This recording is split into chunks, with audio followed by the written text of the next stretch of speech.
तो good morning. तो हमने लास्ट क्लास में डिस्कस किया था मार्केटिंग टर्मिनोलॉजीज के ऊपर। तो एक बार वापस वो फटाफट रिवाइज कर लेते हैं। उसके बाद में आज हम कंप्लीट करेंगे बैंकिंग टर्मिनोलॉजी और कुछ छोटे मोटे टर्मिनोलॉजी जो पेंडिंग रहेंगे। तो मार्केटिंग टर्मिनोलॉजी में बेंचमार्किंग का मतलब क्या होता है? जब हम अपने आप को कंपेयर करते हैं जो इंडस्ट्री में बेस्ट है उसके साथ। उसके बाद में आ, अच्छा, वो कौन सा डिस्काउंट होता है जो आप देते हो सो दैट आपके पास जल्दी कैश आ जाए? Cash discount. ट्रेड डिस्काउंट क्या होता है? हम जनरली देते हैं सो दैट हम हमें क्वांटिटी में हम सेल कर पाए। हाँ।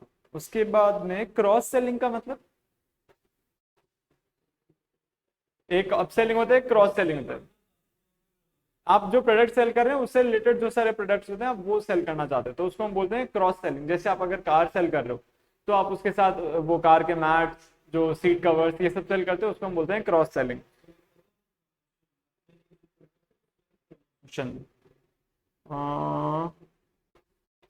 उसके बाद में मार्केटिंग मिक्स में 4 P's क्या थे, याद है आपको? Product, price, place, promotion. ये 4 P's है मार्केटिंग मिक्स के। ठीक है। उसके बाद में मास मार्केटिंग मतलब, मान लीजिए मैं टेलीविजन में आज चला रहा हूँ या फिर मैं एसएमएस भेज रहा हूँ सारे यूजर्स को। इसको हम क्या बोलते हैं? मास मार्केटिंग। मास मार्केटिंग मतलब एक साथ बहुत सारे लोगों तक रीच आउट करते हो, उसको हम बोलते हैं मास मार्केटिंग। ठीक है। उसके बाद में नेक्स्ट, अच्छा, हमने दो प्राइसिंग स्ट्रैटेजी डिस्कस की थी। एक था प्री एम्प्टिव प्राइसिंग और एक था scheme the cream pricing, skimming pricing. अच्छा, मुझे बताइएगा वो कौन सा प्राइसिंग टेक्निक है जिसमें आप पहले प्राइस बहुत ज्यादा रखते हो फिर बाद में कम कर देते हो? Skimming the cream, skimming pricing. इसमें आप पहले प्राइस ज्यादा रखते हो और फिर बाद में प्राइस कम कर देते हो। इसका एग्जांपल क्या था? Apple iPhone. उसके अंदर प्रीएम्प्टिव प्राइसिंग में क्या होता है? आप पहले प्राइस कम रखते हो सो दैट आप मार्केट में एंट्री ले सको। ठीक है। उसके अंदर टेली मार्केटिंग मतलब आप कैसे मार्केटिंग करते हो? Using telephone. हाँ, यूजिंग टेलीफोन आप जो मार्केटिंग करते हो उसको हम बोलते हैं टेली मार्केटिंग। स्वॉट एनालिसिस में 4 टर्म्स थे: स्ट्रेंथ, वीकनेस, अपॉर्चुनिटी, थ्रेट। वो कौन से दो टर्म है जो इंटरनल है? वीकनेस। और जो वो कौन से दो टर्म है जो एक्सटर्नल है? अपॉर्चुनिटी और थ्रेट। ठीक है। तो अब हम स्टार्ट कर सकते हैं बैंकिंग टर्मिनोलॉजी के साथ। तो मोस्ट प्रोबेबली आज के क्लास में हम ये चैप्टर को कंप्लीट कर लेंगे। उसके साथ हमारा चैप्टर 6 जो सबसे बड़ा चैप्टर था बीसीके में वो कंप्लीट हो जाएगा। बैंकिंग टर्मिनोलॉजी में आइएगा, सबसे पहला टर्म है एक्सेप्टेंस। एक्सेप्टेंस का मतलब क्या होता है? मान लीजिए आप कोई पर्टिकुलर कोई भी इंस्ट्रूमेंट जो आप साइन करके देते हो, बैंक आपको उसके अगेंस्ट में पेमेंट देता है या और किसी को पार्टी को उसके अगेंस्ट में पेमेंट देता है, तो बैंक को भी एक्सेप्ट करना पड़ेगा ना उस चीज को कि हाँ आपके बिहाफ में मैंने ये पेमेंट दिया। तो बैंक अपने एंड से जो एक्सेप्टेंस प्रोवाइड करता है या फिर वो बोलता है कि ये मेरे एंड से कॉन्ट्रैक्ट को मैं साइन कर रहा हूँ, अपने बिहाफ से मैं कॉन्ट्रैक्ट को साइन कर रहा हूँ, इसको हम बोलते हैं एक्सेप्टेंस। और एक कॉन्सेप्ट था बिल ऑफ एक्सचेंज में। बिल ऑफ एक्सचेंज में याद है आपको कि आप दो पार्टीज अपने बीच में बिल ऑफ एक्सचेंज बना सकते हैं और वो बैंक से जाके डिस्काउंट करा सकते हैं। तो बैंक को भी उसके अगेंस्ट में गारंटी देनी पड़ती है कई बार।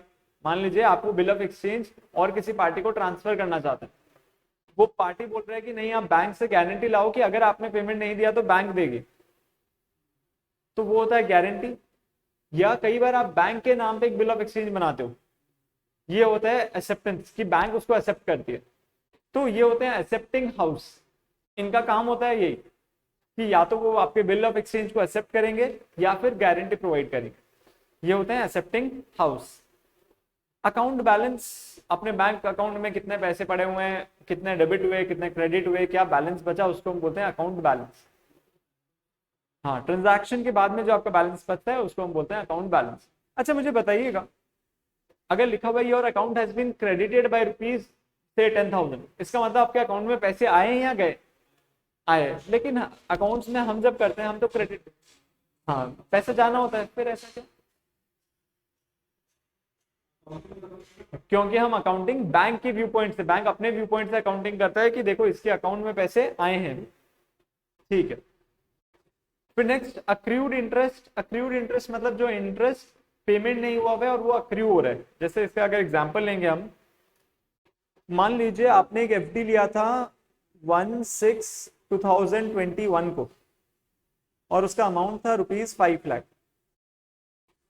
उन्होंने बोला उसका इंटरेस्ट रेट है 8% पर एनम। तो ये अब मुझे जानना है 31 मार्च को मेरे पास कितना इंटरेस्ट अक्रू हो गया। बैंक आपको इंटरेस्ट कब देगी? 1 साल के बाद में। मान लीजिए इसका टर्म था 1 ईयर, तो बैंक आपको इंटरेस्ट कब देगी? 31 मई 2021 को, सॉरी 2022 को, 31 मई 2022 को बैंक आपको इंटरेस्ट देगी। लेकिन आपको अपने बुक्स 31 मार्च को क्लोज करना है, तो आपको पता होना चाहिए कि मेरा अभी तक कितना इंटरेस्ट अक्रू हुआ है, मतलब मैंने अभी तक कितना अर्न कर लिया है लेकिन अभी तक वो मुझे मिला नहीं है, उसको हम बोलते हैं अक्रूड इंटरेस्ट। हाँ, तो हर साल अक्रू होगा 31 मार्च, उस पीरियड से 31 मार्च तक आप अक्रू कर दो इंटरेस्ट। जैसे देख लीजिए यहाँ पे 6, आपको इंटरेस्ट कौन कौन से महीने का मिला होगा? 6, 7, 8, 9, 10, 11, 12, 1, 2, 3, 12 महीने का इंटरेस्ट मिला होगा, सॉरी 9 महीने का इंटरेस्ट मिला होगा। तो इंटू 8% इंटू 9/12, बस ये हो गया इंटरेस्ट अक्रूड एज ऑन 31 मार्च 2021। कितना होता है ये? 5, 3, 4, 4, 2, 6, 30,000 रुपीज। ये हो गया इंटरेस्ट अक्रूड। चलिए फिर next administered rates. Administered rates होते हैं, मान लीजिए आपने बैंक से कुछ लोन लिया, तो आप जब वो कॉन्ट्रैक्ट साइन करते हो ना, मान लीजिए आपने हाउसिंग लोन लिया, आप जब वो कॉन्ट्रैक्ट साइन करते हो उसमें रेट्स लिखा हुआ रहता है कि इतना इंटरेस्ट रेट आपको लगेगा। या फिर आप अगर एफडी करते हो या कुछ डिपॉजिट करते हो तो उसमें भी रेट फिक्स रहता है। इसको हम बोलते हैं एडमिनिस्टर्ड रेट्स, कि कॉन्ट्रैक्ट में क्या रेट्स फाइनल हुआ है, ठीक है। Which can be change contractually by lender, मतलब अगर वो कॉन्ट्रैक्ट में चेंज करना चाहें तो कॉन्ट्रैक्ट में ही चेंज हो सकता है। आप वहां पे अंडरलाइन कर लीजिए, चेंज कॉन्ट्रैक्चुअली बाय लेंडर,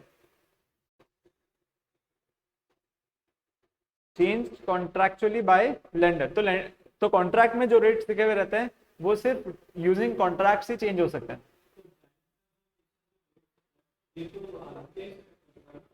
हाँ, वो तो बैंक रेट होता है, लेकिन बैंक जिस रेट में लेंड कर रही है वो सारे रेट्स कॉन्ट्रैक्चुअल होते हैं। फिर नेक्स्ट अमेरिकन डिपॉजिटरी रिसीप्ट, बहुत इंटरेस्टिंग कॉन्सेप्ट है, ध्यान से सुनेगा।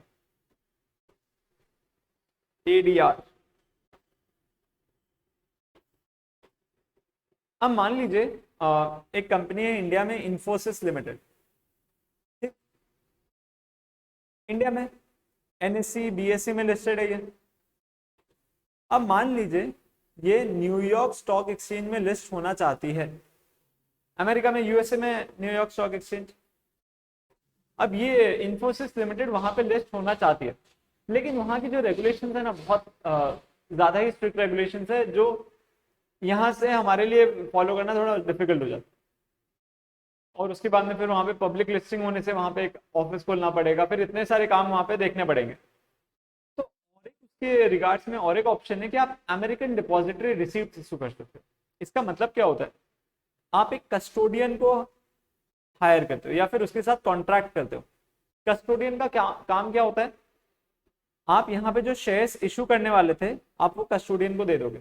मान लीजिए आपने बोला कि मैं 1 लाख शेयर्स अमेरिका में इशू करना चाहता हूँ, तो आप वो 1 लाख शेयर्स कस्टोडियन को दे दोगे। अब कस्टोडियन क्या करेगा? वो 1 लाख शेयर्स अपने पास रखेगा और अमेरिका में वो अमेरिकन डिपॉजिटरी रिसीप्ट इशू कर देगा। हाँ, वो डिसाइड होगा, एक कट ऑफ डेट का एक्सचेंज रेट लिया जाएगा और अकॉर्डिंगली वो इशू किया जाएगा, ठीक है। इसको हम बोलते हैं अमेरिकन डिपॉजिटरी रिसीप्ट। अब ये अमेरिकन डिपॉजिटरी रिसीप्ट वहां पे लोग खरीद सकते हैं, एक दूसरे को ट्रांसफर कर सकते हैं, वहां पे ये किया जा सकता है, काइंड ऑफ शेयर उनको मिल जाएगा। ये काइंड ऑफ डेरिवेटिव हो गया। इसका वैल्यू किससे डिराइव हो रहा है? जो अंडरलाइंग इंफोसिस के शेयर्स हैं, ठीक है। ये होता है अमेरिकन डिपॉजिटरी रिसीप्ट। यहाँ पे अंडरलाइन कर लीजिए, traded only in United states of America. फिर ऊपर और एक लाइन लिखा हुआ है इशूड इन फॉरेन कंट्री, वो भी अंडरलाइन कर लीजिए। और वहीं पे बुक में ये वाला डायग्राम ड्रॉ कर लीजिए, साइड में है स्पेस, बुक में या नोटबुक में जहां पे भी स्पेस मिले वहां पे ये डायग्राम ड्रॉ कर लीजिए।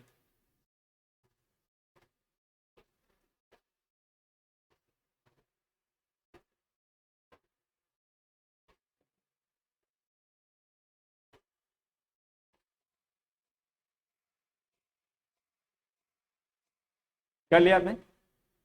चलिए तो नेक्स्ट कॉन्सेप्ट पे चलते हैं। नेक्स्ट कॉन्सेप्ट है एन्युइटीज। तो एन्युइटी हमने ऑलरेडी डिस्कस कर लिया है।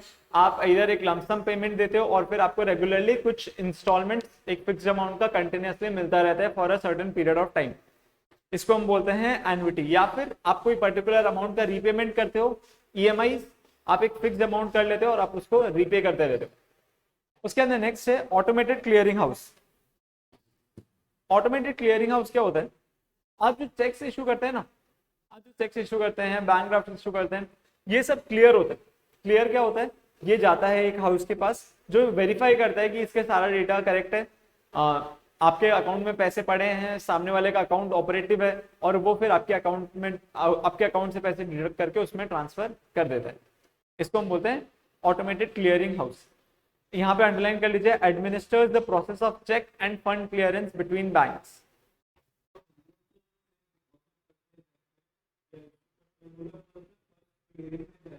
ये क्लियरिंग हाउस में जाएगा, वो स्कैन करके भेजते हैं उसको। एक अलग से बनाया जाता है सिर्फ क्लियरिंग हाउस का काम। उसमें अंडरलाइन कर लीजिए, administers the process of cheque and fund clearance between banks. फिर next automated teller machine, ATMs. यहां से आप पैसे निकाल सकते हो अपने अकाउंट से, और आप एटीएम से पैसे निकालते हो तो ऑटोमेटिकली क्या वो आपके अकाउंट में अपडेट हो जाते हैं? हाँ, तुरंत अपडेट हो जाते हैं। अगर यहाँ पे थोड़ा सा भी टाइम गैप हुआ तो सोचिए, आप यहाँ से पैसे निकालते हो, आपके अकाउंट में अपडेट ही नहीं हुआ, आप वापस दूसरे एटीएम में जाके वापस पैसे निकाल लोगे, तो इनका वो जो लिंक होता है इतना फास्ट होता है कि जैसे ही आप निकालते हो तुरंत अकाउंट में अपडेट हो जाता है। फिर नेक्स्ट बैलेंस ट्रांसफर। जब आप अपने अकाउंट से पैसे दूसरे अकाउंट में ट्रांसफर करते हो उसको हम बोलते हैं बैलेंस ट्रांसफर। अच्छा, आप मुझे बता सकते हो बैलेंस ट्रांसफर के क्या क्या मेथड्स हो सकते हैं? जैसे पॉपुलर कुछ मेथड्स, आईएमपीएस, एनईएफटी, आरटीजीएस, बस यूपीआई से आप ट्रांसफर कर सकते हो। फिर नेक्स्ट बैंक अकाउंट। आप जब एक पर्टिकुलर बैंक के पास अपना एक अकाउंट ओपन करते हो यूजिंग केवाईसी डॉक्यूमेंट्स, उसको हम बोलते हैं बैंक अकाउंट। आप अपने सारे ट्रांजैक्शंस का रिकॉर्ड्स वहां पे करते हो। फिर next bank rate. Bank rate का मतलब होता है रेट जिसमें सेंट्रल बैंक मतलब आरबीआई इनको पैसा देता है।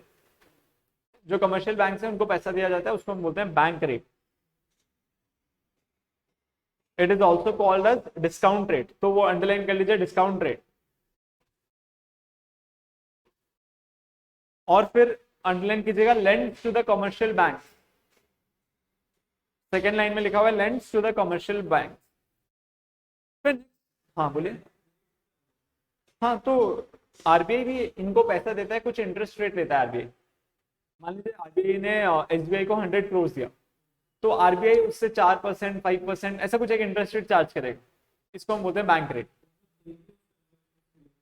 हाँ, फिर next basis point. Basis point आपने अभी कभी ऐसे ये न्यूज सुना है आरबीआई का कि आरबीआई ने जो रेपो रेट है इतने बेसिस पॉइंट से बढ़ा दिया? तो बेसिस पॉइंट्स का मतलब क्या होता है? वो जनरली ऐसे बोलते हैं 50 बेसिस पॉइंट्स। तो इसका मतलब क्या हुआ?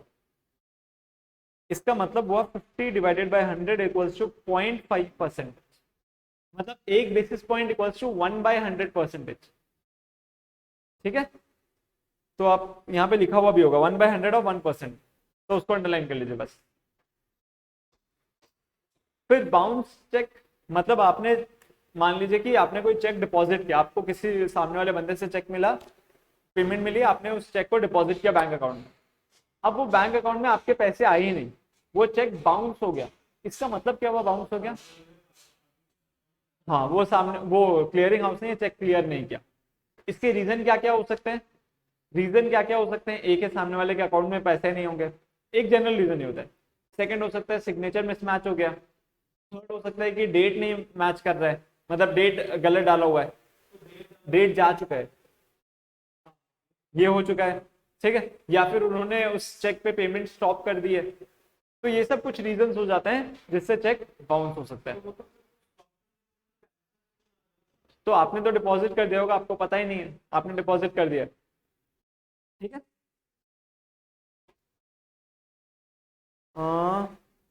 वहां पे अंडरलाइन कर लीजिए, bank can refuse to encash और pay. Bank can refuse to encash और पे, बस। फिर नेक्स्ट है ब्रिज फाइनेंसिंग। अब ब्रिज फाइनेंसिंग का मतलब क्या होता है, सुनिए।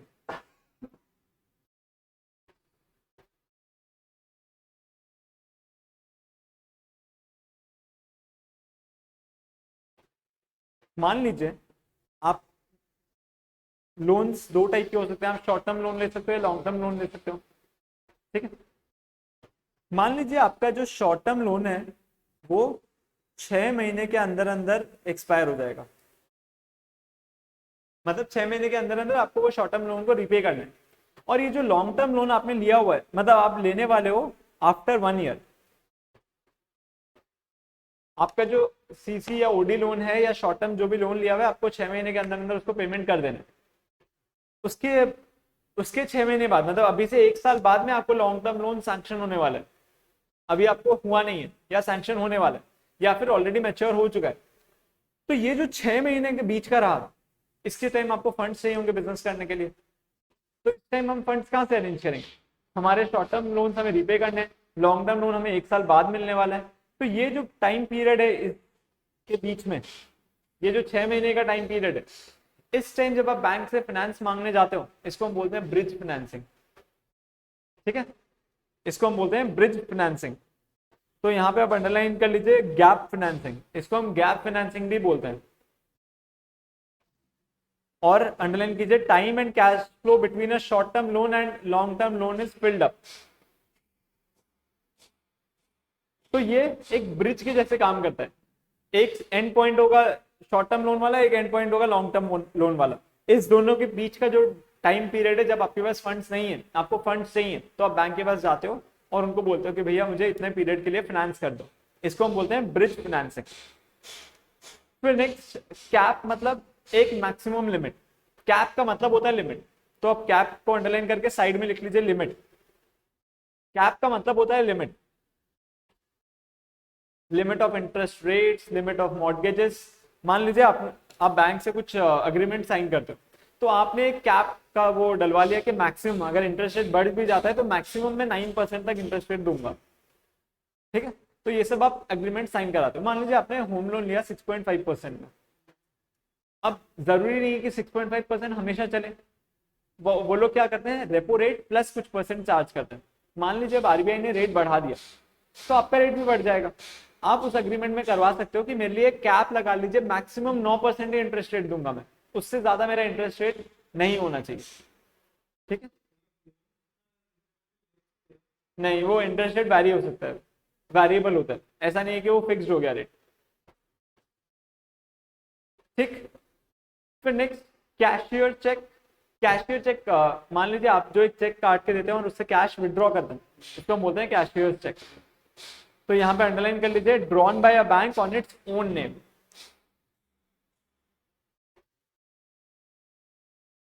कैश रिजर्व मतलब आपके बैंक अकाउंट में कितने कैश पड़े हैं जो आप विड्रॉ कर सकते हैं। हो सकता है कि आपके बैंक अकाउंट में कुछ चेक क्लियर नहीं हुआ है, तो वो अनक्लियर्ड बैलेंस, आपने अगर बैंक स्टेटमेंट देखा होगा तो वहां पे लिखा रहता है अनक्लियर्ड बैलेंस या अनक्लियर्ड फंड। हाँ, तो अगर कुछ होगा तो वो आपको कैश उतना नहीं दे पाएगा, और बैलेंस जो क्लियर्ड फंड्स है वो आपको पूरे के पूरे पैसे मिल जाएंगे। फिर नेक्स्ट सर्टिफिकेट ऑफ डिपॉजिट। आप जो एफडी कराते हैं ना, वो भी एक काइंड ऑफ डिपॉजिट है। तो आप जब एफडी कराते हैं आपको वो एक शीट मिलता है जिसमें वो लिखा रहता है आपका प्रिंसिपल वैल्यू क्या है, आपने कितना रुपया डिपॉजिट किया है, कौन से डेट को डिपॉजिट किया है, क्या इंटरेस्ट रेट पे डिपॉजिट किया है, मैच्योरिटी डेट क्या है, क्या अमाउंट आपको मिलेगा। तो वो आपको एक सर्टिफिकेट देता है, उसको हम बोलते हैं सर्टिफिकेट ऑफ डिपॉजिट। ये सर्टिफिकेट ऑफ डिपॉजिट क्या बताता है कि मैंने बैंक को इतने पैसे दिए, मैं इतने पीरियड बाद मुझे इतना पैसा मिल जाएगा इंक्लूडिंग इंटरेस्ट, वो होता है सर्टिफिकेट ऑफ डिपॉजिट। फिर नेक्स्ट चेक।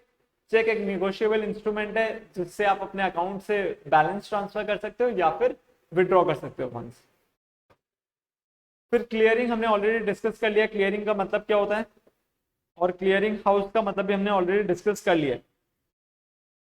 फिर नेक्स्ट कंपाउंड इंटरेस्ट। आप मुझे बता सकते हैं सिंपल इंटरेस्ट और कंपाउंड इंटरेस्ट में डिफरेंस क्या है?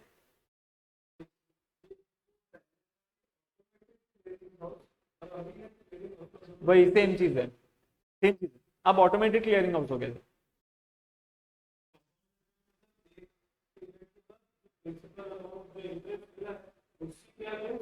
और हो जाएगा। मतलब मान लीजिए अगर हम 3 साल का पीरियड लेते हैं, कंपाउंड इंटरेस्ट, सिंपल इंटरेस्ट, मान लीजिए प्रिंसिपल वैल्यू है 1000 रुपीज और इंटरेस्ट रेट है 6%, तो यहाँ पे इंटरेस्ट हो गया फर्स्ट ईयर के लिए 60 रुपया, यहाँ पे भी 60 रुपया हो जाएगा। ईयर 2 के लिए यहाँ पे प्रिंसिपल बढ़ के हो जाएगा 1060, 1060 पे 6% लगेगा 63.60, लेकिन यहाँ पे वही 1000 पे 6% लगता रहेगा ₹60। अकॉर्डिंगली थर्ड ईयर में यहाँ पे 1060 प्लस 63.60 हो जाएगा, मतलब 1120.60 हो जाएगा। इसके ऊपर 6% लगेगा 1123.60, सॉरी, ठीक है। ये होता है कंपाउंड इंटरेस्ट, और सिंपल इंटरेस्ट में वही सेम प्रिंसिपल रहेगा, प्रिंसिपल में कुछ चेंज नहीं आएगा। बैंक में आपको जनरली कंपाउंड इंटरेस्ट दिया जाता है, सिंपल इंटरेस्ट दिया जाता है, कंपाउंड इंटरेस्ट, ठीक है। आपसे चार्ज भी कंपाउंड इंटरेस्ट से किया जाता है। फिर next debit card. Debit card मतलब एक कार्ड जिससे आप फंड्स विड्रॉ कर सकते हो अपने अकाउंट से जो आपके अकाउंट में पड़े।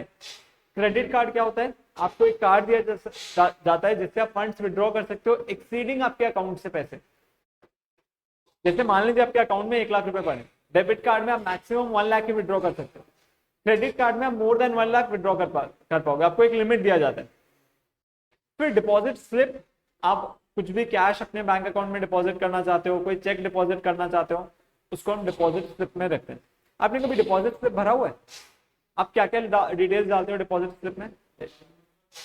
अकाउंट नंबर डालते हैं, पार्टी का नाम डालते हैं, उसके बाद में क्या कैश डाल रहे हैं या चेक डाल रहे हैं उसका डिटेल डालते हैं आप। अगर चेक होता है तो चेक नंबर, क्या डेट का चेक है, क्या अमाउंट का चेक है। कैश होता है तो आप वो करेंसी की डिटेल डालते हैं, 2000 के नोट कितने हैं, 500 के नोट कितने हैं, सब ये डिटेल डालते हैं। बस इसका 2 कॉपीज होते हैं, इसके 2 कॉपीज बनते हैं, एक बैंक अपने पास रख लेता है, एक आपको रिटर्न कर देता है। इसको हम बोलते हैं डिपॉजिट स्लिप। फिर नेक्स्ट डिपॉजिटर, जो अपने बैंक अकाउंट में पैसे डिपॉजिट करता है उसको हम डिपॉजिटर बोलते हैं। मान लीजिए आप अपने बैंक अकाउंट में कैश डिपॉजिट कर रहे हैं, आप डिपॉजिटर हो, आपने और किसी को बोल दिया कि मेरे अकाउंट में कैश डिपॉजिट कर दे, वो डिपॉजिटर बन गया।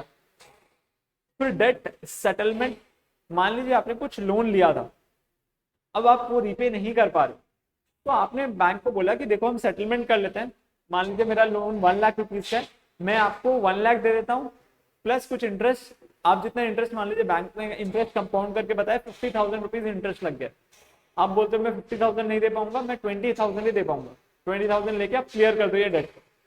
जैसे विजय माल्या जी ने एसबीआई के सामने अपना प्रपोजल रखा कि मैं आपको सिर्फ अपना प्रिंसिपल वैल्यू रिटर्न कर देता हूं, मैं इंटरेस्ट नहीं दे पाऊंगा, और फिर ये डेट को हम सेटल कर लेते हैं, उसको हम बोलते हैं डेट सेटलमेंट।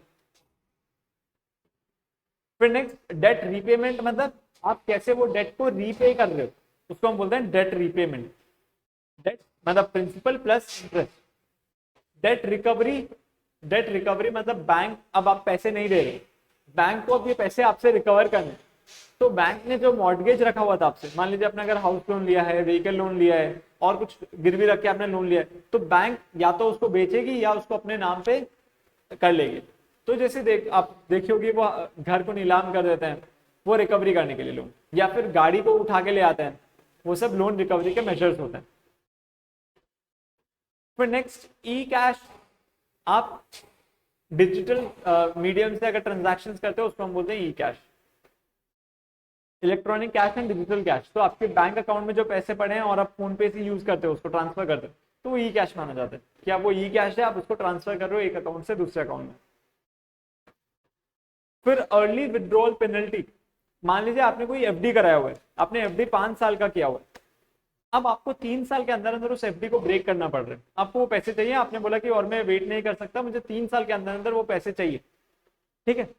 तो बैंक क्या करती है, आपका जो अमाउंट ड्यू होता, कंपाउंड इंटरेस्ट करके जो अमाउंट ड्यू होता उससे से कुछ अमाउंट काट देती है, उसको वो पेनल्टी बोलते हैं, ठीक है। ये होता है early withdrawal penalty.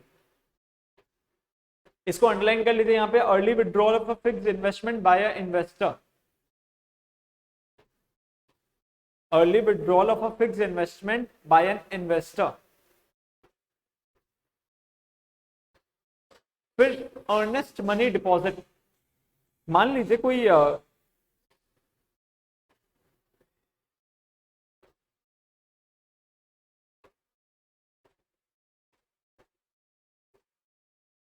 Earnest money deposit EMD, मान लीजिए एक रियल एस्टेट प्रॉपर्टी है,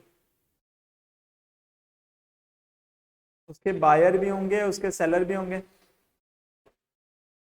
अब ये सेलर चाहता है कि हम नेगोशिएट करना स्टार्ट करें, मैं इसको अपने प्रॉपर्टी के टर्म्स वगैरह बताऊं, उससे पहले मैं थोड़ा सा ये डिपॉजिट दे दे, ताकि मुझे पक्का पता रहे कि ये बंदा इंटरेस्टेड है, जेन्युइन है।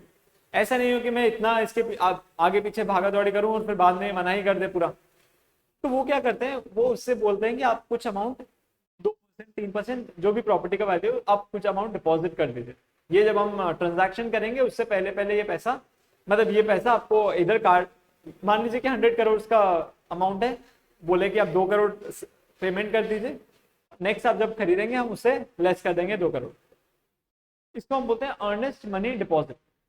तो बायर डिपॉजिट करता है इस प्रॉपर्टी के अगेंस्ट में कुछ अमाउंट, सो दैट इंटरेस्टेड रहे कि कुछ नेगोशिएशन हो रहा है या हमारे बीच में कुछ डिस्कशन चल रहा है। इसको हम बोलते हैं अर्नेस्ट मनी डिपॉजिट। तो यहाँ पे अंडरलाइन कर लीजिए, potential seller of a real estate, deposit is made by buyer to the potential seller of a real estate.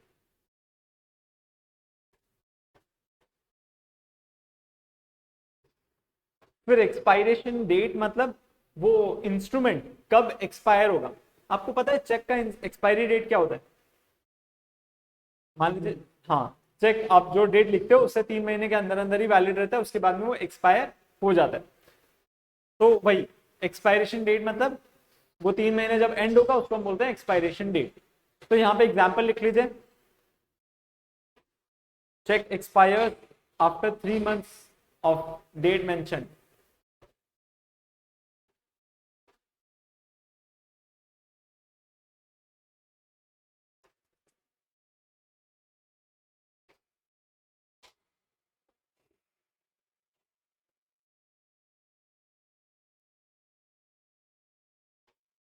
फिर नेक्स्ट आता है एजुकेशन लोन। तो आप कुछ अपर हायर स्टडीज के लिए अगर लोन लेते हो उसको हम बोलते हैं एजुकेशन लोन। लेकिन इसका पीरियड रिपेमेंट कब स्टार्ट होता है ये डिपेंड करता है। मतलब मान लीजिए आपने बोला कि ये मेरा एजुकेशन 5 years का है, तो आपको 5 years का लोन दिया जाएगा और कुछ 6 महीने या साल भर मोरेटोरियम पीरियड होता है, सो दैट आप जॉब वॉब ढूंढ लो, उसके बाद में वो इंटरेस्ट अक्यूमुलेट होता चालू हो जाता है। फिर नेक्स्ट गारंटर, जो गारंटी देता है उसको हम बोलते हैं गारंटर। मान लीजिए कि ट्रांजैक्शन हमारे दोनों के बीच में हो रहा है, लेकिन अब आपको मुझ पे भरोसा नहीं, आपने बोला कि आप बैंक से जाके गारंटी लाओ, या फिर आप और किसी बंदे को बोलो कि अगर आपने पेमेंट नहीं दिया तो और कोई बंदा पेमेंट देगा, तो उसको हम बोलते हैं गारंटर।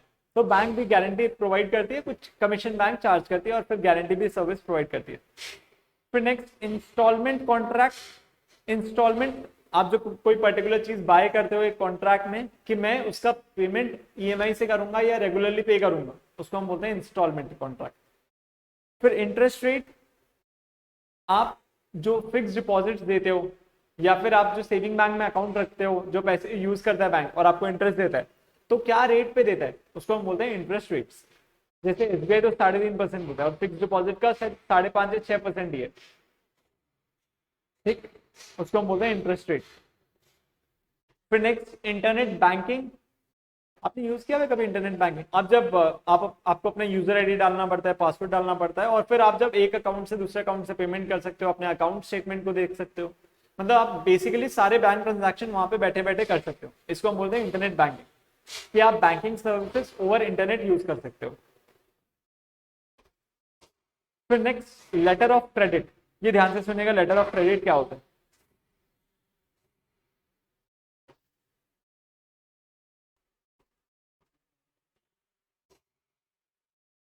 लेटर ऑफ क्रेडिट, मान लीजिए इंडिया यूएसए, अब क्या हुआ है, इंडिया वाले पार्टी ने कुछ गुड्स एक्सपोर्ट किए हैं यूएसए को।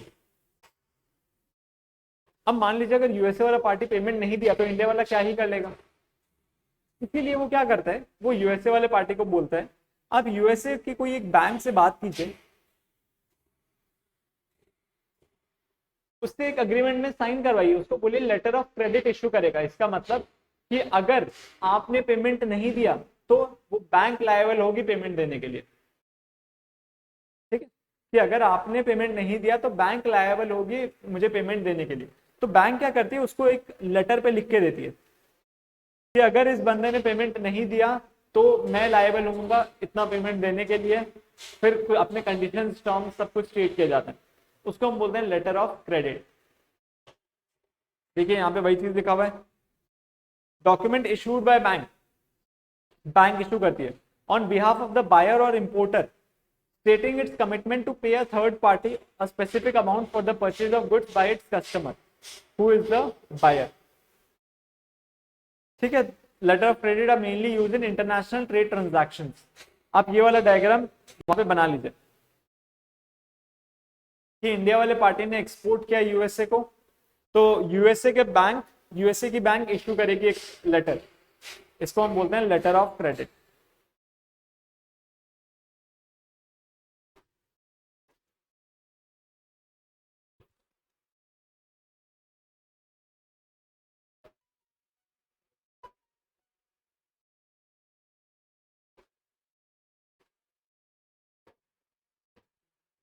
ठीक है,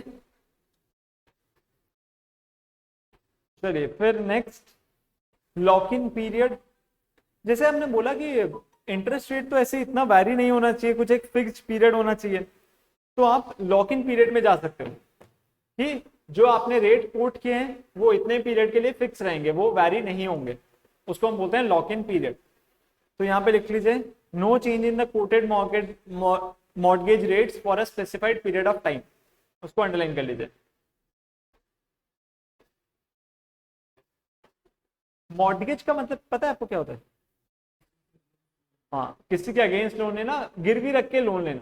मान लीजिए आपको एक बिल्डिंग कंस्ट्रक्ट करनी है, आपको अपना घर कंस्ट्रक्ट करना है, तो आप अपने लैंड को मॉर्गेज रखते हो, उसके अगेंस्ट में वो पैसे आपको देती है बैंक।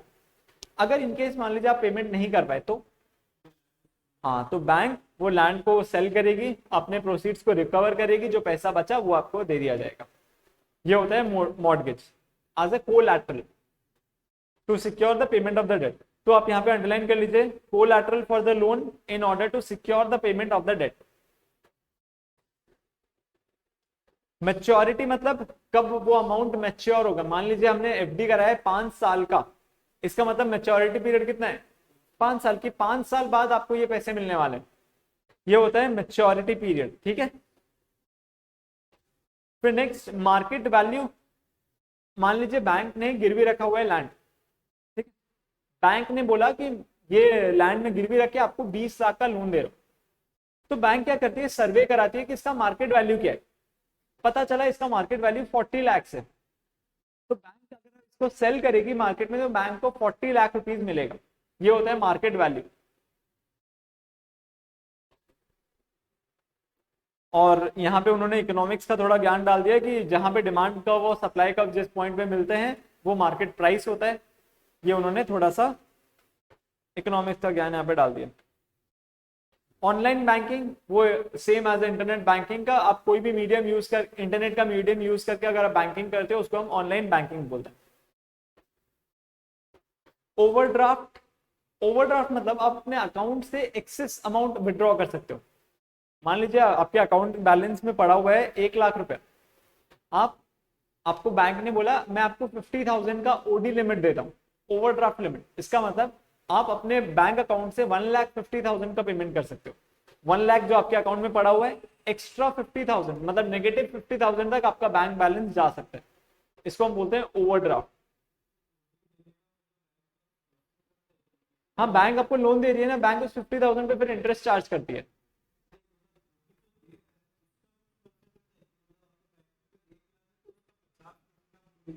ये नहीं, ऐसा नहीं होता है, वो आपके फाइनेंशियल्स के अकॉर्डिंगली बैंक एक लिमिट फिक्स करता है।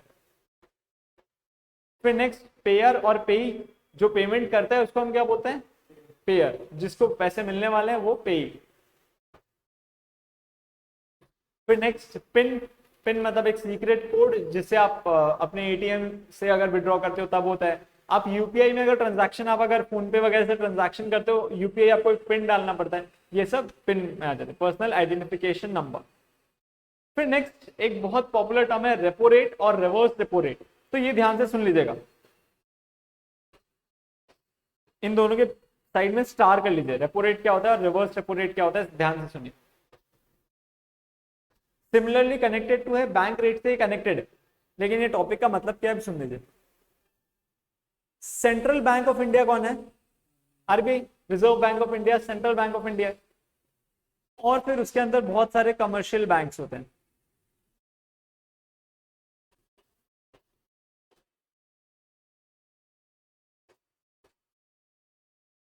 तो जनरली क्या होता है, आरबीआई फंड्स देती है कमर्शियल बैंक्स को, तब जाके ये कमर्शियल बैंक्स पैसा मार्केट में लोगों को लोन पे देते हैं, है ना। तो आरबीआई जिस इंटरेस्ट रेट पे कमर्शियल बैंक्स को फंड्स देती है उसको हम बोलते हैं रेपो रेट। आरबीआई जिस रेट में कमर्शियल बैंक्स को फंड्स देती है उसको हम बोलते हैं रेपो रेट। अभी रेपो रेट करेंटली क्या चल रहा है, आइडिया कुछ, अभी करेंटली 4% रेपो रेट चल रहा है। आरबीआई का कुछ दिन पहले मीटिंग हुआ था, उन्होंने रेपो रेट को अनचेंज्ड रखा, रेपो रेट अभी चल रहा है 4%। मुझे मान लीजिए अगर बैंक आरबीआई ये रेपो रेट बढ़ाती है और आप एंड यूजर हैं, यहाँ पे लोन लेने वाले आप हैं, आपके लिए इंटरेस्ट रेट बढ़ेगा या फिक्स रहेगा, बढ़ जाएगा आपके लिए। मान लीजिए अब आरबीआई चाहती है कि मार्केट में सबके पास बहुत पैसा जाए ताकि डिमांड बढ़े, तो आरबीआई क्या करेगी, रेपो रेट बढ़ाएगी या कम करेगी, कम करेगी। अब आरबीआई चाहती है कि बहुत पैसा हो गया मार्केट में, हम चाहते हैं थोड़ा पैसे रुक जाए, तो आरबीआई रेपो रेट को क्या करेगी, बढ़ाएगी या कम करेगी, बढ़ाएगी ना। जैसे रेट बढ़ा दिया तो आगे जाल के इंटरेस्ट रेट बढ़ गया तो लोग लोन नहीं लेंगे, ठीक है। अब कई बार ऐसे होता है कमर्शियल बैंक्स के पास एक्सेस कैश पड़ा रहता है, उनके पास बहुत एक्सेस कैश पड़ा रहता है, उनको लेकिन कोई यूज केस नहीं दिख रहा है कि हम लोन, उनको दिख नहीं रहा है कि हम लोन दे पाएंगे इस मार्केट में। तो वो क्या करते हैं, आरबीआई उनको एक ऑप्शन देती है, आप अपना एक्सेस कैश आरबीआई को वापस रिटर्न कर दीजिए, एक्सेस कैश आरबीआई के पास रख दीजिए। तो आरबीआई उसको बोलती है रिवर्स रेपो रेट। आरबीआई उसके ऊपर इंटरेस्ट देती है जिसका रेट होता है, जिसको हम बोलते हैं रिवर्स रेपो रेट।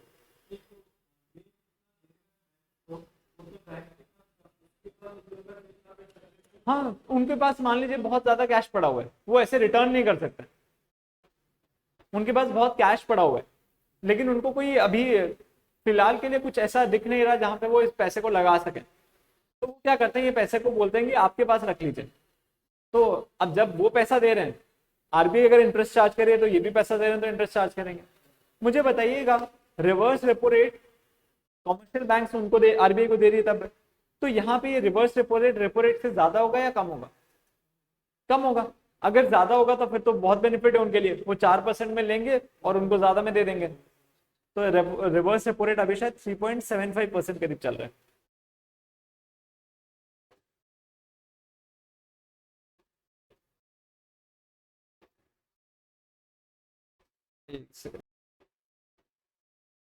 फिर next smart card. Smart card generally अभी इशू नहीं होते हैं। स्मार्ट कार्ड्स क्या होता है, कार्ड जिसमें से मैग्नेटिक चिप लगा रहता है। आपने कभी मेट्रो यूज किया हुआ है, चेन्नई वगैरह में कहीं आपने मेट्रो यूज किया हुआ है, तो मेट्रो में वो आपको स्मार्ट कार्ड देते हैं, तो उसमें चिप लगा हुआ रहता है जिसमें आपका सारा टू एंड फ्रो का इन्फॉर्मेशन रहता है, ठीक है।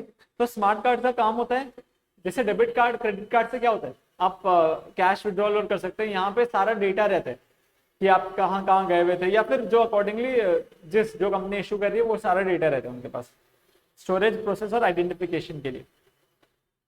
फिर next syndicate loan. Syndicate loan मतलब मान लीजिए एक बहुत बड़ा पार्टी है, मान लीजिए ये किंगफिशर के साथ हुआ था।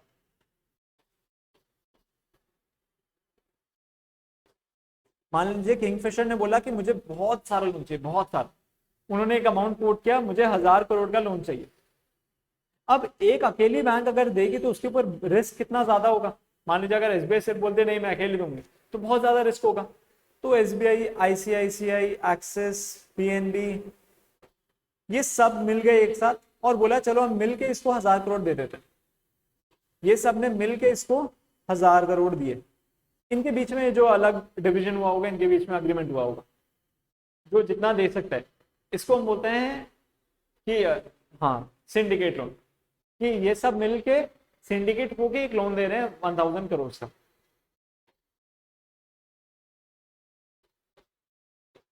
इसको अंडरलाइन कर लीजिए, very large loan extended by a group of small banks to a single borrower.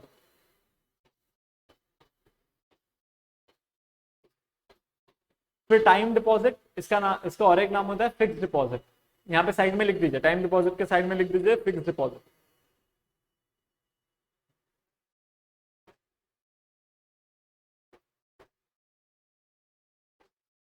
फिर एक बार ये वैल्यू एट रिस्क एक बार साइड में रख रहे हैं, ये तीन कंप्लीट करके फिर मैं आपको वैल्यू एट रिस्क समझा दे रहा हूँ। होलसेल बैंकिंग क्या होता है? जब कॉर्पोरेट्स को ये बैंकिंग का, जो आप इंटरनेट बैंकिंग करते हो, कॉर्पोरेट्स को उसमें और ज्यादा फीचर्स चाहिए होते हैं। उनको सिक्योरिटी पर्पज के लिए चाहिए। मान लीजिए उनको एक आदमी के लिए चाहिए कि सिर्फ ये आदमी सैलरी का पेमेंट करेगा, तो सिर्फ उसको उतना ही राइट्स मिलना चाहिए, सिर्फ वो सैलरी का पेमेंट कर सकता है। एक आदमी को राइट दिया जाता है कि वो इसका पेमेंट करेगा, ये क्रेडिटर्स का पेमेंट, तो वो यहाँ से वो एंट्री करेगा, दूसरा जन और एक वेरीफाई करेगा, फिर जाके पेमेंट होगा। तो ये सारा फीचर्स आपको कॉर्पोरेट बैंकिंग में ही मिल पाएगा। ये आपको नॉर्मल इंटरनेट बैंकिंग, जो सेविंग्स अकाउंट के बैंकिंग में आपको नहीं मिल पाता है। ठीक है, इसको हम बोलते हैं होलसेल बैंकिंग। फिर नेक्स्ट जीरो बैलेंस अकाउंट। जो जनधन योजना में जो अकाउंट खुले थे उनको सबको zero bank account, zero balance bank account बोला जाता है, क्योंकि उसमें आपको कोई भी 1 रुपया भी आपको मेंटेन करने का जरूरत नहीं है। इवन इफ आप उससे कम में, मतलब 0 रुपीज मेंटेन करते हो तो भी कोई एक्स्ट्रा चार्जेस कट नहीं होगा। फिर next zero down payment mortgage. Zero down payment mortgage मतलब आप मॉर्गेज रखिए, कुछ भी डाउन पेमेंट के बिना आपको पूरा चीज ला सकते हैं।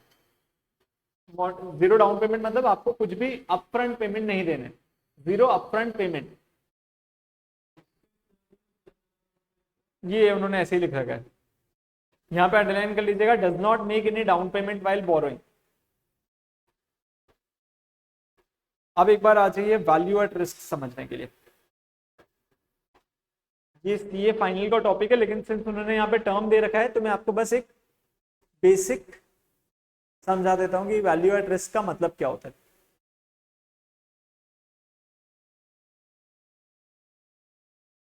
सुनिए, मान लीजिए एक बैंक है जिसने एक पर्टिकुलर पार्टी को लोन दे रखा है एट 10% पर एनम, फिक्स्ड है। ये इंटरेस्ट रेट फिक्स्ड है। ठीक, अब क्या हुआ, बैंक ने जो पैसे उठा रखे थे 10%, हाँ 10% फिक्स्ड रहेगा। बैंक ने लोन उठा रखा था आरबीआई से या फिर और जहां से अदर लोन से, वहां पे इंटरेस्ट रेट था 7% पर एनम। ठीक है, बैंक ने 7% पर एनम से लोन उठा रखा था। अब क्या हुआ, बैंक ने जहां से लोन लिया हुआ था वो रेट, इंटरेस्ट रेट बढ़ गया। ये जो 7% था ये बढ़ के अब हो गया 8% पर एनम। तो यहाँ पे बैंक को नुकसान होगा। 7% पे यहाँ पे 3% का फायदा हो रहा था, लेकिन यहाँ पे तो 1% कम हो गया, मतलब 2% का फायदा होगा। बैंक के लिए तो नुकसान ही हुआ ना। बैंक ने अग्रीमेंट फिक्स किया था, सोच रहा था 3% आएगा मेरे पास, लेकिन कम हो गया, वो हो गया 2%। तो बैंक ने इनडायरेक्टली 1% लूज किया। तो ये जो अमाउंट बैंक लूज करती है due to interest rate changes, उसको हम बोलते हैं वैल्यू एट रिस्क।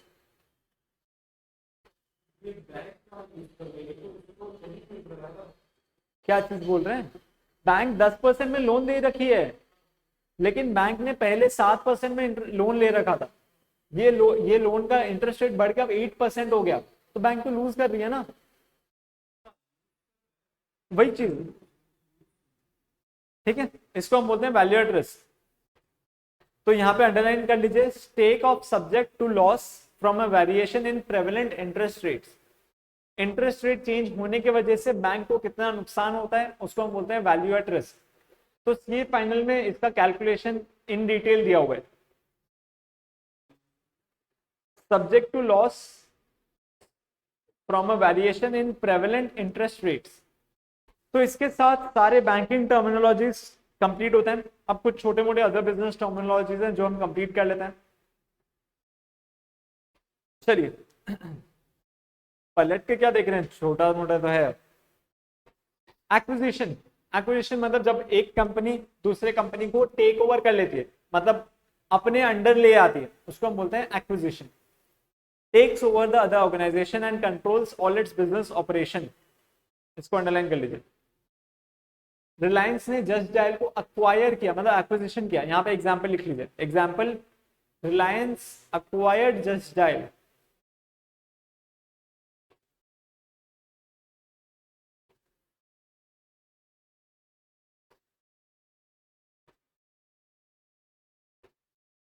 अब नेक्स्ट बैंकरप्सी का मतलब क्या होता है।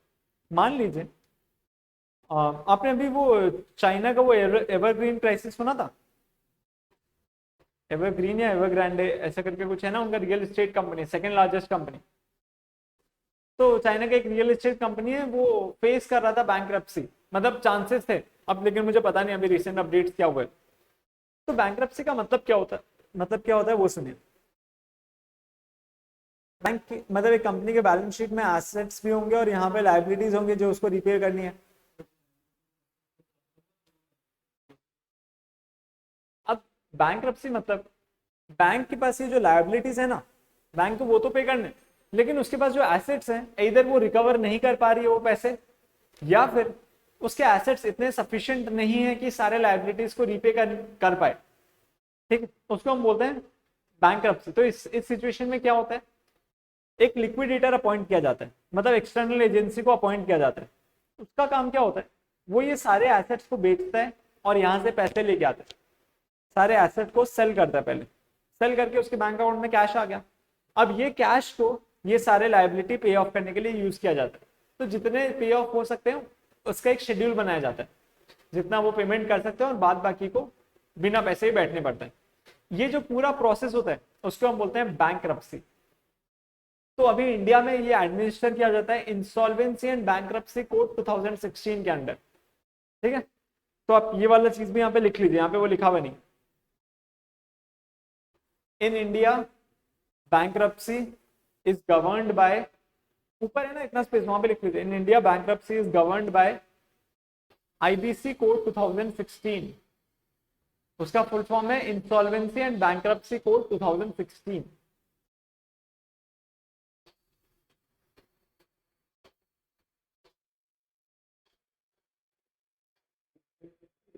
Bankruptcy code 2016।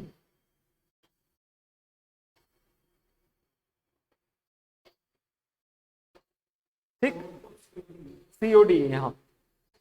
फिर नेक्स्ट बॉटम लाइन और टॉप लाइन। अब ये ध्यान से सुनेगा, ये बहुत पॉपुलर टर्म है।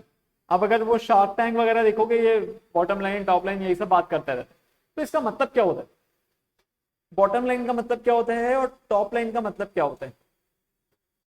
मान लीजिए ये आपका P&L अकाउंट है, ठीक है, यहाँ पे हम सबसे ऊपर क्या लिखते हैं, बाय सेल्स, और सबसे नीचे क्या लिखते हैं, to net profit, to closing stock यहाँ पे कहाँ लिखते हैं,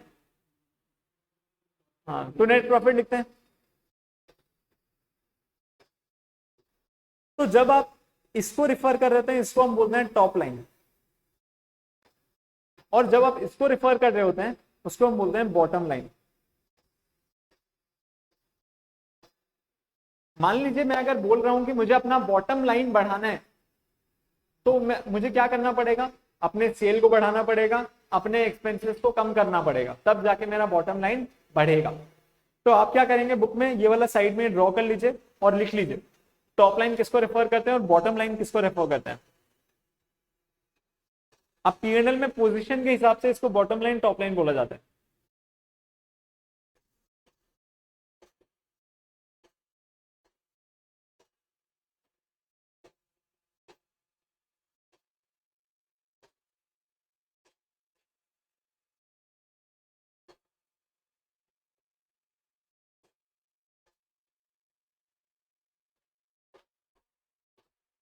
ठीक है। फिर नेक्स्ट बिजनेस एनवायरनमेंट, ये तो हमने चैप्टर 2 में पढ़ा है। जो सारी चीजें बिजनेस के डिसीजंस को अफेक्ट करती हैं उन सबको हम बोलते हैं बिजनेस एनवायरनमेंट। बिजनेस एनवायरनमेंट के फैक्टर्स इंटरनल भी हो सकते हैं या फिर एक्सटर्नल भी हो सकते हैं, ये चैप्टर 2 में इन डिटेल हमने किया हुआ है। फिर बिजनेस फैसिलिटेटर्स, मतलब जो बिजनेस करने में मदद करते हैं, इंडिविजुअल्स, ऑर्गेनाइजेशंस, इंस्टीट्यूशंस, इन सब को हम बोलते हैं बिजनेस फैसिलिटेटर्स। तो इसमें क्या क्या एग्जांपल आएंगे, जो सारे आपके बैंक्स हैं, इंक्यूबेटर्स हैं, ये सब बिजनेस फैसिलिटेटर्स में आएंगे। जो एग्जिम बोर्ड है, मतलब जो एक्सपोर्ट इंपोर्ट करने में हेल्प करता है, ये सब बिजनेस फैसिलिटेटर्स में आएंगे। फिर corporate forms of business organisation, तो जब आप कॉर्पोरेट फॉर्म में बिजनेस करते हो, मतलब आप कंपनी रजिस्टर करते हो और उसके अंदर बिजनेस करते हो, उसको हम बोलते हैं कॉर्पोरेट फॉर्म। अगर आप प्रोप्राइटरशिप, मतलब सिंगल इंडिविजुअल होकर आप बिजनेस करते हो, उसको हम बोलते हैं प्रोप्राइटरशिप फॉर्म। और अगर आप पार्टनरशिप में करते हो बिजनेस, जिसका अकाउंटिंग में आपने किया हुआ है ट्रांजैक्शन, उसको हम बोलते हैं partnership form of business organisation. फिर नेक्स्ट कॉर्पोरेट गवर्नेंस, ये ध्यान से सुनिएगा, ये आपके इंटरमीडिएट के लॉ में आएगा और फाइनल के लॉ में आएगा। हाँ, कि कॉर्पोरेट गवर्नेंस का मतलब क्या होता है। मुझे बताइए पहले कि कंपनी में क्या ओनर्स और मैनेजमेंट एक ही लोग होते हैं या अलग अलग भी हो सकते हैं? अलग अलग भी हो सकते हैं, मैनेजमेंट और ओनर्स अलग अलग भी हो सकते हैं। मान लीजिए रिलायंस के ओनर्स इतने सारे लोग हैं, लेकिन मैनेजमेंट में तो कुछ ही लोग रहते हैं, तो वो दोनों अलग अलग हो सकते हैं। अब कॉर्पोरेट गवर्नेंस क्या होता है, लेकिन देखिए डे टू डे ऑपरेशन में किसका राइट ज्यादा रहता है? मैनेजमेंट का। ओनर तो रोज जाके चेक नहीं करता है, मैनेजमेंट ही काम करती है सारा। अब कॉर्पोरेट गवर्नेंस का मतलब ये होता है कि मैनेजमेंट के ऊपर उन्होंने बोला है कि आप कोशिश कीजिए, आप अपना रेस्पॉन्सिबिलिटी एकदम अच्छे से निभा रहे हैं, आप कुछ फंड्स सिंपन नहीं कर रहे हैं या फिर फंड्स का मिस यूटिलाइजेशन नहीं कर रहे हैं, ओनर का पैसा मान के आप अपना खुद जैसे काम कर रहे हैं, इसको हम बोलते हैं कॉर्पोरेट गवर्नेंस। तो कंपनीज एक्ट 2016, कंपनीज एक्ट 2013 में बहुत सारा ऐसा सेक्शन डाला हुआ है जिससे मैनेजमेंट के ऊपर रेस्पॉन्सिबिलिटी लाया गया। ठीक है,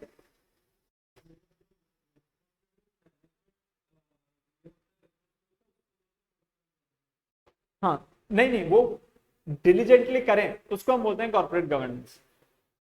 देखिए, system of overseeing the affairs of a corporation to ensure that they are conducted in a ethical manner, बस इतना को अंडरलाइन कर लीजिए।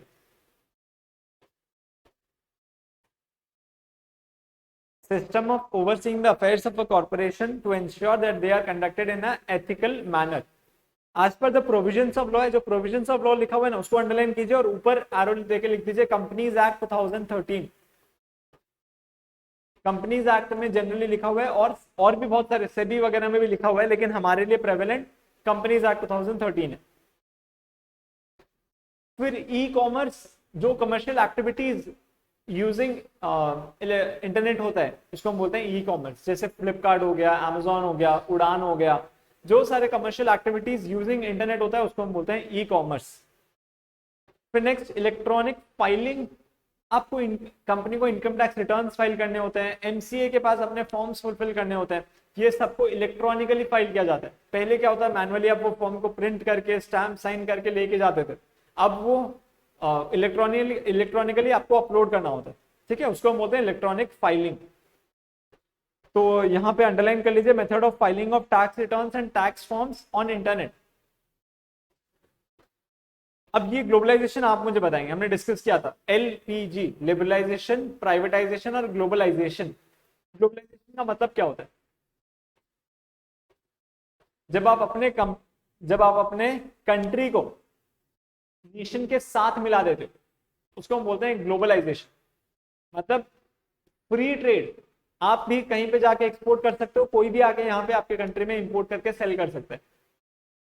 इकोनॉमी एक बन गया, पूरा वर्ल्ड का इकोनॉमी एक बन गया, उसको हम बोलते हैं ग्लोबलाइजेशन। ठीक है,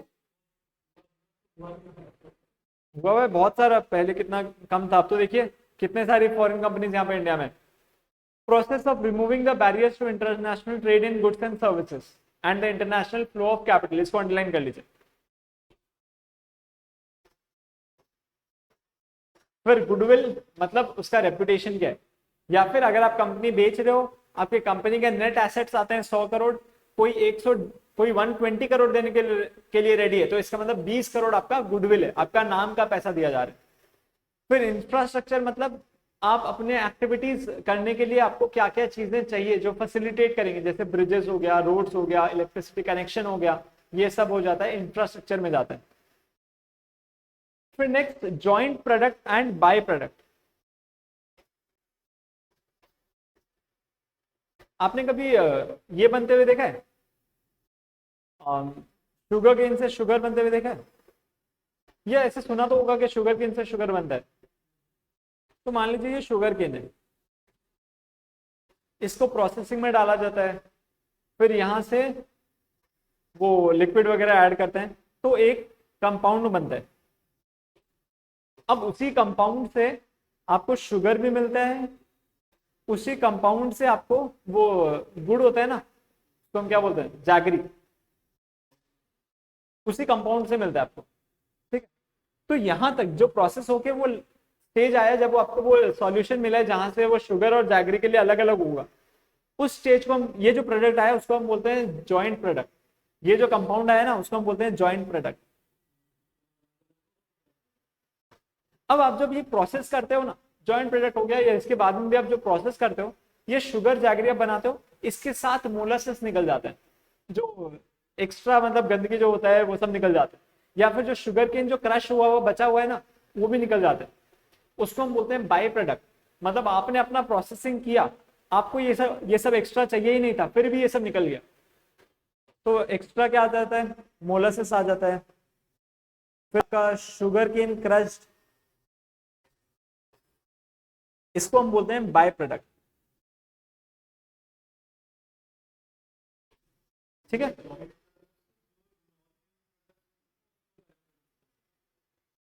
जॉइंट प्रोडक्ट आ गया, मतलब यहां से आप जो आप प्रोडक्ट बनाने वाले हैं वो अलग अलग प्रोडक्ट्स बनेंगे। बाय प्रोडक्ट मतलब आपने अपना नॉर्मल एक्टिविटी किया, आपने स्टार्टिंग से लेके एंड प्रोसेस किया, एक्स्ट्रा कुछ निकल गया, उसको हम बोलते हैं बाय प्रोडक्ट। ठीक है,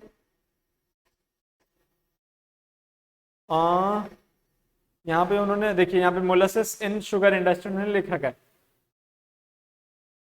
फिर लिबरलाइजेशन, ये हमने डिस्कस किया था, लिबरलाइजेशन मतलब गवर्नमेंट ने अपने नॉर्म्स को इजी कर दिया। जैसे पहले वो था लाइसेंस राज था, गवर्नमेंट ने उसको एंड किया, उसको हम बोलते हैं लिबरलाइजेशन, मतलब अपने इकोनॉमी को लिबरलाइज कर लिया। Easing of government control over the private business, underline कर लीजिए उसको, easing of government control over the private business. फिर नेक्स्ट लॉजिस्टिक्स मतलब movement of goods from one location to another. फिर नेक्स्ट मर्जर, जब एक और मतलब दो और मोर कंपनीज एक साथ मिलती हैं, और कोई भी ऐसा एंटिटी नहीं है जो एक से दूसरे से बड़ा बन जाए, ऐसा नहीं, सब मिलके इक्वल लेवल वाले होते हैं और वो काम करते हैं, उसको हम बोलते हैं मर्जर। फिर नेक्स्ट मिशन, मिशन मतलब आप कौन हो, आप क्या अचीव करना चाहते हो, हम कैसे अचीव करने वाले हैं, आप उसको ऑब्जेक्टिव्स में ट्रांसलेट करते हो। तो आप अपने मिशन को ऑब्जेक्टिव्स में या शॉर्ट टर्म गोल्स में ट्रांसलेट करते हो। फिर पेस्टले एनालिसिस, ये हमने डिस्कस किया था, political, economical, social, technological, legal और एनवायरमेंटल एनालिसिस। ये हम कैसे मतलब इसको माइक्रो इन्वायरमेंट में या मैक्रो इन्वायरमेंट में एनालाइज करते हैं, मैक्रो में इसको एनालाइज किया जाता है। ठीक है, फिर नेक्स्ट प्राइवेटाइजेशन, जब गवर्नमेंट अपना कंट्रोल छोड़ के प्राइवेट इंस्टीट्यूशंस को कंट्रोल देती है, उसको हम बोलते हैं privatisation.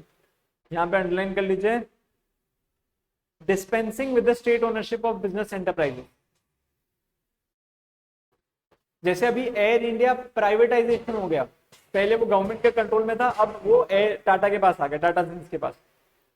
Proprietary form of business organisation हमने डिस्कस कर लिया, जब एक प्रोप्राइटर मतलब एक इंडिविजुअल बिजनेस को रन करता है या ओन करता है। फिर रिटर्न्स एंड रिस्क, आप शेयर मार्केट में इन्वेस्ट करते हो, वहां पे रिस्क रहता है, आपको रिटर्न मिलता है। आप सेविंग्स बैंक में डिपॉजिट करते हो, आपको रिटर्न मिलता है, लेकिन रिस्क एकदम लेस होता है। फिर नेक्स्ट सस्टेनेबल डेवलपमेंट, और इसके साथ में हम पढ़ने वाले हैं triple bottom line. Sustainable development and इसके साथ हम पढ़ेंगे triple bottom line. Sustainable development और इसके साथ पढ़ेंगे triple bottom line. Sustainable development का मतलब होता है कि आप, ये सस्टेनेबल डेवलपमेंट हम मैक्रो व्यू पॉइंट से देखते हैं, इसका व्यू पॉइंट माइक्रो होता है। आप बस बुक में साइड में लिख दीजिए, सस्टेनेबल डेवलपमेंट के साइड में मैक्रो लिख दीजिए, ट्रिपल बॉटम लाइन के साइड में माइक्रो लिख दीजिए।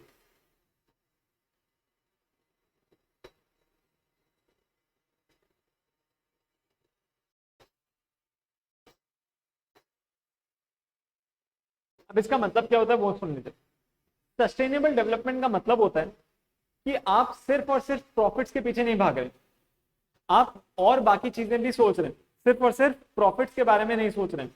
आप बिजनेस को ग्रो करने का प्रॉफिट वाला पार्ट सोच रहे हैं, फिर आप सोच रहे हैं कि कैसे हम इकोनॉमी को बेनिफिट प्रोवाइड करें, कैसे हम इकोलॉजी को बेनिफिट प्रोवाइड करें, एनवायरमेंट को कैसे अच्छा कर सकते हैं, प्लैनेट को कैसे बचा सकते हैं। ये एक मैक्रो व्यू पॉइंट से अगर एक कंट्री सोचती है उसको हम बोलते हैं सस्टेनेबल डेवलपमेंट, या फिर एक इकोनॉमी सोचती है।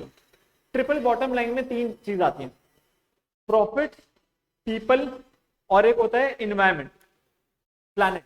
प्रॉफिट, पीपल और एक प्लैनेट, तो वो अंडरलाइन कर लीजिए, प्रॉफिट, प्लैनेट और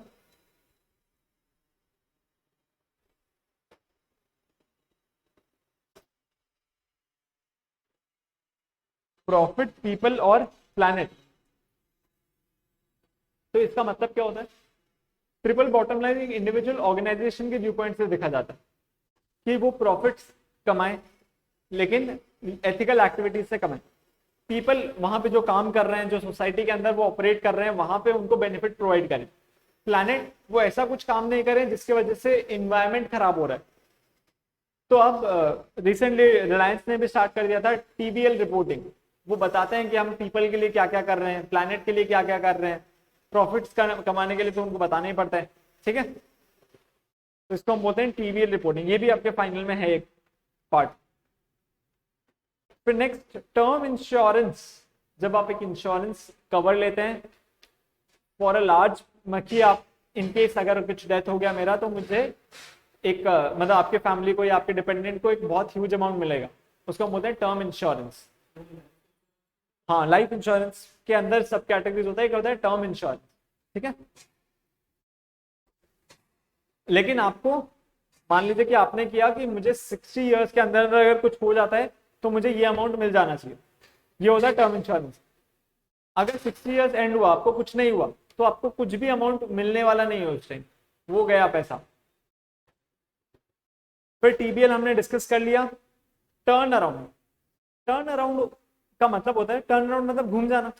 तो ये क्या होता है, मान लीजिए कोई कंपनी एकदम लॉस में डूबी हुई है, ठीक है, बहुत सारे कंस्ट्रेंट्स है, बहुत सारे प्रॉब्लम। टर्न अराउंड का मतलब वो ऐसे कुछ काम करती है जिसके वजह से वो वापस प्रॉफिट रीगेन करना स्टार्ट कर लेते हैं। जैसे अभी येस बैंक, वो लोग येस बैंक के बारे में बोला जाता है कि वो टर्न अराउंड करने के लिए काम में लगे हुए, उनके जो डेट्स थे वो सबको रीपे करने की कोशिश कर रहे हैं, फंड्स रेज करने की कोशिश कर रहे हैं और वापस अपने एक्टिविटीज को स्ट्रीमलाइन करने की कोशिश कर रहे हैं। इसको हम बोलते हैं टर्न अराउंड।